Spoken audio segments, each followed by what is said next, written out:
안녕하십니까. 여행하는 인생 여인TV입니다. 오랜만에 영상을 올리게 되어 죄송합니다. 오늘도 지인 조은산의 형조실록이라는 글을 소개해 드리겠습니다. 형조 참판의 발도는 날래고 가벼웠다.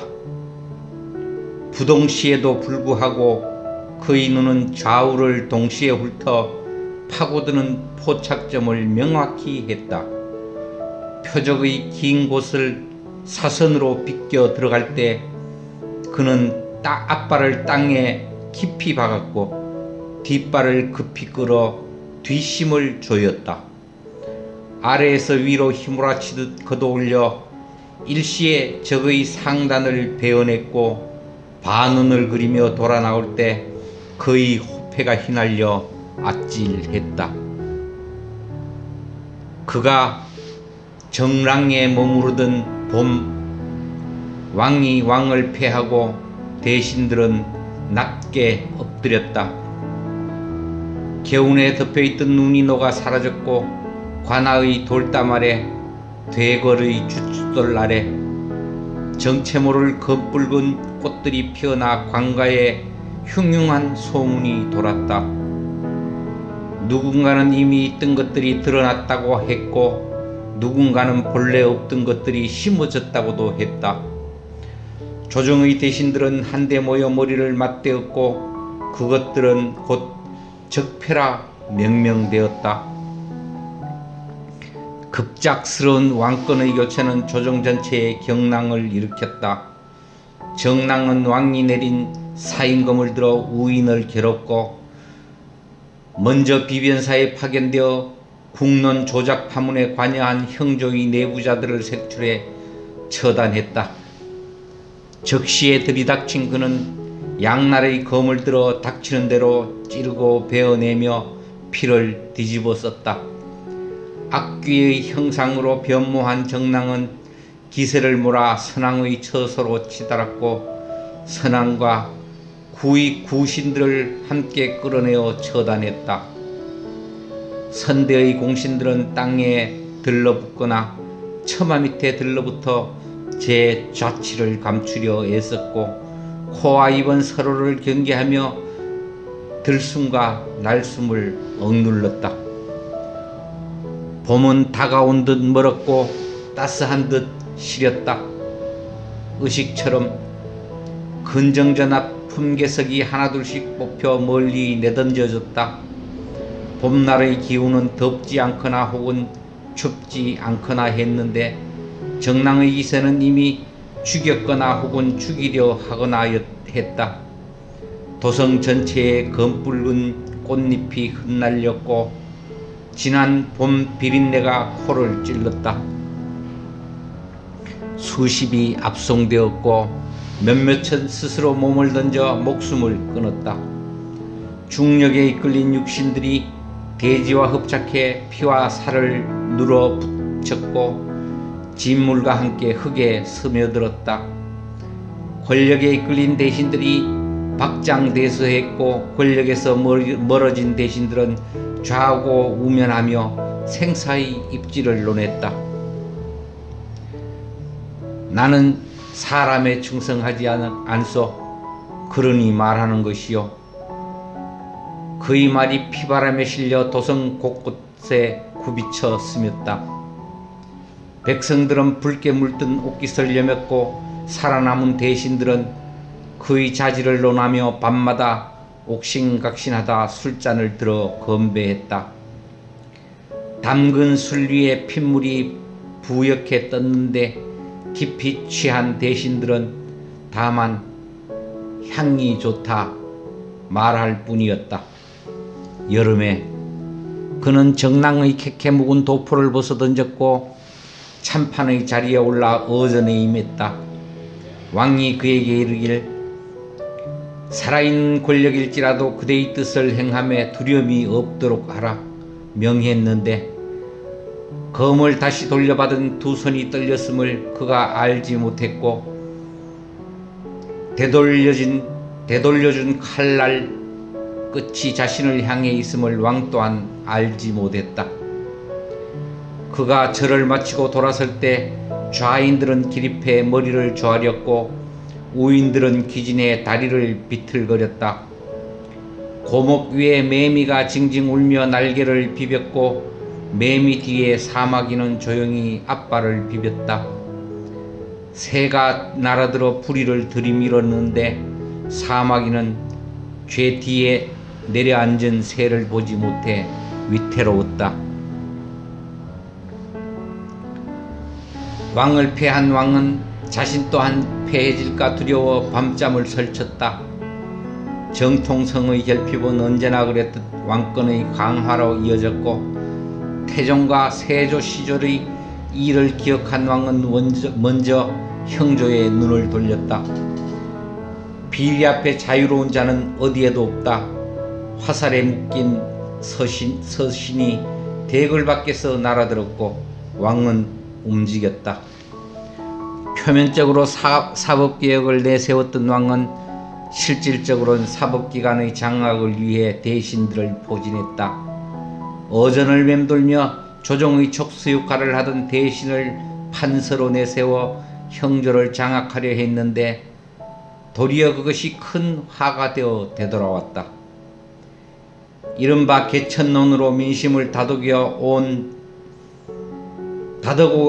명망의 대신이 정작 온갖 비리를 일삼아 알량한 제 자식을 이무기로 키워내려 한 사실이 만천하에 알려진 것이다. 분노한 민심이 대장간의 샘물처럼 절절 끓었고 곳곳에 벌건 불똥이 튀어 넘실대는 듯 했다. 왕은 침묵했고 대신들이 입을 대신했다. 어명을 받아 형조 관하에 제 명판을 거치하러 온 판서를 막아선 것은 다름 아닌 참판이었다. 판서의 졸개들이 명판을 앞세워 관하에 들어섰는데 귀신의 몰골로 버티고선 참판을 보고는 거미 새끼 풍기듯 흩어져 주랭랑을 쳤다. 명판이 내동댕이 쳐졌고 판서는 추락한 그의 이름과 간직을 주우러 맨손으로 땅바닥을 헤집었다. 판서는 허탈한 눈을 들어 참판을 올려보았다. 이복의 참판, 검집을 이탈한 참판의 검은 이미 허공을 가르며 내리고 있었다. 명판이 두 조각으로 나뉘어 쪼개졌다. 그 뒤에 판서의 황망한 눈이 참판을 응시하고 있었다. 두 눈 사이로 검붉은 피가 흘러내렸고 이내 분수처럼 터져나와 사방에 흩뿌려졌다. 검붉은 꽃잎이 활짝 피었고 판서의 몸은 거대한 적폐의 형상으로 만개했다. 피바람이 일렁이며 적폐를 지향했던 적폐의 죽음을 실어 날랐다. 형조 참판이 검을 거꾸로 쥐었어. 이것은 명백한 역모이자 반역이요. 참판이 검을 들어 판서를 베어낸 사실을 만연한 피바람이 전했다. 좌인들은 경기를 일으키고 발광을 하며 사방팔방 날뛰었다. 처마 밑에 빌붙어 숨만 내쉬던 우인들이 가까스로 내려와 흘린 호패를 찾아 겨우 손에 들었다. 권력에 빌붙었던 대신들이 자리를 바꿔 마루 밑에 빌붙었고 처마 밑에 기어올라 빌붙었다. 검을 거꾸로 쥔 건 참판이었는데 뒤집힌 건 온 세상이었다. 형조 관하에 느닷없이 엿이 세도해 날아들었고 참판이 말하길 나는 호박엿을 좋아하거늘 웬 생강엿이드냐 라고 했다. 엿을 입에 물고 혀를 놀려 녹여대며 참판은 생각했다. 되걸에서 우러나오는 썩은 내를 생각했고 조정에 우글거리는 썩은 것들을 생각했다. 밖은 어둠들을 생각했고 밝은 어둠들을 생각했고 부패한 것들이 향기로움을 생각했다. 살아날 죽어야 할 것들이 떠올라 참판은 잠시 눈을 감았다. 생강엿은 쓰면서 달았고 뱉는 듯 입안에 머물렀다. 참판은 몸을 일으켜 퇴청마루에 섰다. 검집에 손이 뻗어 식은 새덩이를 쥐어 덮였다. 검을 들어 나를 쓸고 피고랑에 늘어붙은 적들의 찌꺼기를 살폈다. 칼날에는 참판의 눈이 비쳐 새파랬다. 참판은 관원을 호출했다. 가야 할 길을 가고자 한다. 검을 갈아오느라. 고목 위에 새는 결국 사마귀를 물어 부리에 꽂았고 사마귀의 앞발에는 매미가 매달려 처량했다. 그러나 새는 새총을 들어 자신을 겨누는 작은 아이를 끝내 알아채지 못했다. 한 해가 지났다. 가을의 아이는 새총을 들어 나무 위 새를 노렸다. 매미를 낚아챈 사마귀가 새의 부리에 꽂혀 버둥댔고 아이는 깔깔대며 웃었다. 선비는 너른 바위 위에 앉아 벼루와 먹을 풀었다. 선비의 입은 악교로 칠해 봉해져 있었는데 붓이 그의 혀를 대신했다. 당랑규선이라. 매미 뒤의 사마귀는 앞발을 세우고 사마귀 뒤의 새는 부리를 벌려 날개짓하네. 나무 아래 새총 든 아이는 맑게 웃으나 뒤꿈치에 닿은 탁한 도랑을 알지 못해 가여우니 새를 노려보며 뒷걸음질 치던 아이는 도랑에 빠져 허우적댔다. 흠뻑 젖은 아이가 울며 달려왔고 선비는 아이를 안아 몸을 덮였다. 옷을 갈아입은 아이는 노곤해져 곧 잠이 들었다. 행상을 도는 장군이 다가왔고 그가 도성의 소식을 전했다. 왕이 결국 형조를 장악했고 조정의 꼭두가시에 불과한 형조 판서는 지휘권을 남용해 참판의 사임금을 빼앗아 그를 무력화했다고 기띔했다. 장군을 보낸 선비는 다시 불을 들어 써내렸다. 사랑하는 마음들이 가장 멀었듯 미워하는 마음들이 가장 가깝구나. 죽고 죽이는 것들이 지척에 있었다. 살며 살려내는 것들은 어디에 있는가. 아이가 코를 골기 시작할 무렵이었다. 숲길 넘어 한 사내가 다가왔다. 당당한 체구의 사내는 이마가 넓었고 눈이 형형했다. 입은 다부졌고 꼬리가 아래로 늘어져 무거웠다. 그가 말했다. 길을 잃은 검사에 불과하다. 길을 묻고자 한다. 선비는 사내를 훑었다. 검사라는 자의 허리춤에 검이 없어 의아했다. 너절한 행색에 신분을 가늠하지 못했는데 사내의 호패가 눈에 띄었다. 이자가 여길 왜? 선비는 붓을 들어 뜻을 전했다. 검사는 검을 잃어 정치 없고 정치는 정을 잃어 비정하니 공정은 공을 잃어 비일공이다. 민주는 민을 잃어 스스로가 주인이고 판서는 한낱 왕의 졸개로 전락하니 법치는 수치가 되었음에 참판은 슬피 우는도다. 사내는 선비의 글을 보고 나서야 그가 누군지 알아챘다. 왕은 북병에 걸렸소이다를 외치던 국청의 서생이었다. 이자가 여길 왜? 손을 뻗어 허리춤을 더듬는 사내는 검이 없어 민망했다. 과연 듣던 대로 조롱과 비난에는 도 같은 자로구나. 입을 봉할 것이 아니라 찢었어야 했거늘. 사내는 그래 답했다. 이런 것은 저런 것을 배라하고 이쪽 것은 저쪽 것을 배라하니 참남하다. 눈먼 검을 들어 칠흑을 베어내니 피는 더운데 흐드러진 건 적폐의 꽃잎이 아닌 용의 비늘이었네. 서늘한 바람이 몰아쳤고 선비의 머리칼이 휘날렸다. 아이가 벼랑간 뒤척이기 시작했다. 선비는 면상을 붙였다. 등을 두드리며 쉬 입바람 소리를 내자 아이는 다시 코를 골기 시작했다.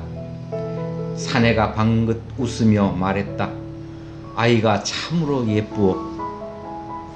내 것이니 예쁜 것이요 내 것이 아니라면 미운 도적놈에 불과하외다. 나 또한 그렇소. 내 것이 가장 예쁘더이다. 누군들 안 그렇겠소. 더는 볼 일이 없는 듯 사내는 행랑을 다시 지고 걸음을 옮겼다. 선비는 다급하게 몸을 일으켜 사내를 막아선 채 급히 휘갈겼다. 어디로 가려는 것이요? 사내는 말없이 선비를 스쳐 지났다. 그 또한 제 갈 길을 모르는 듯해 선비는 그를 더하지 않았다. 사내가 스칠 때 온갖 비린내가 같이 스쳤다. 쇠비린내, 피비린내, 봄비린내, 수컷의 비린내. 선비는 아이의 뒷머리에 코를 박아 숨을 들이켰다. 덜 자란 풀내음이 코를 타고 들어와 시큼했다. 내 것이 가장 예쁘다 하지 않았소? 내 것을 찾으러 갈 것이요 사임금을 말이요. 멀찌감치 사내가 답했다. 선비는 답하지 않았다. 말이 닿지 않고 글이 닿지 않는 곳에 이미 그는 가 있었다. 찾아보시오. 어디에도 없을 것이요. 선비는 마음속에 글을 찢어버렸다. 선비는 집을 나와 숲길을 걸었다. 소곤소곤 다가왔던 저편의 말들이 바람결에 실려 귓가를 맴돌았다. 조곤조곤 내뱉은 나의 지독한 말들은 어디로 흘러 들어갔을까? 선비는 눈을 닫고 코를 열었다. 가을의 내음은 축축한 옛 것들의 역습이었다. 그는 어떤 이의 말을 기억했다. 붓의 힘이 가하면 붓끝이 상한다는 그의 말에 등불 아래 숨어들었던 필부의 긴 밤을 떠올렸다. 또 다른 어떤 이의 말을 기억했다. 그대의 붓은 큰 칼과 각건을 휘두르지 않고 무엇을 하느냐는 호통에 선비는 뭘 해야 할지 몰라 되물으며 안달했다. 상수리나무 군락에 이르러 어느 시인의 말이 떠올라 잠시 쉬었다. 태풍이 오던 날 그는 흔들리는 나무에게서 무수한 물음을 들었다고 말했다. 시인에게 의문을 전한 숲에서 선비는 답을 찾아 헤매었다. 선비에게 숲은 의문이 아닌 외침의 군락처럼 느껴졌다. 생각의 덧없음에 선비는 몸을 일으켜 세웠다. 검을 찾아 낙엽을 헤치며 전진하던 참판의 넓은 등이 떠올랐다. 영웅이라 하였는가? 선비는 고개를 가로저었다. 이는 이 일을 앞서지 않는다. 그는 명확한 뜻조차 밝히지 않았다. 다만 선비는 알 수 있었다. 그가 찾고자 하는 것은 잃어버린 검이 아닌 스스로가 던진 의문에 대한 답이었을 것이다. 숨을 들여마신 선비는 지필목을 펼쳐 바람을 일으켰다. 세상의 모든 빛이 붓이 휘어졌으니 나는 붓을 꺾지 않을 것이다. 일필휘지하리라. 선비는 붓을 고쳐 잡았다.